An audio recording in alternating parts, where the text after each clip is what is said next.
সুপ্রিয় দর্শক, আসসালামু আলাইকুম। ১৩ই ডিসেম্বর মুক্তি পাচ্ছে ফারুকী সিনেমা ৮৪০। মুস্তফা সরোয়ার ফারুকীর নির্মিত পলিটিক্যাল ক্রাইম থ্রিলার ৮৪০ চলতি মাসের ১৩ তারিখ দেশব্যাপী সিনেমা হলে মুক্তি পেতে যাচ্ছে।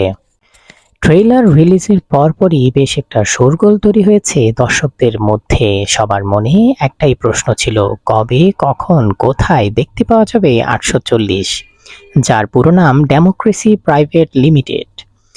৮ ডিসেম্বর সন্ধ্যায় মুক্তি দেওয়া হয় এর অফিসিয়াল পোস্টার। এতে অভিনয় করেছেন নাসির উদ্দিন খান, মার্জুক রাসেল, ফজলুর রহমান বাবু, জাকিয়া বারী মমসহ রাজশাহী ও নওগাঁর বেশ কিছু স্থানীয় অভিনয়শিল্পী।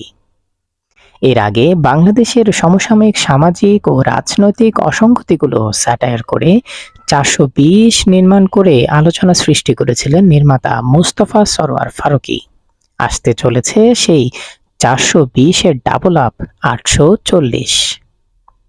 সিনেমাটি প্রযোজনা করেছেন Nusrat Imroz Tisha in association with Impress Telefilm.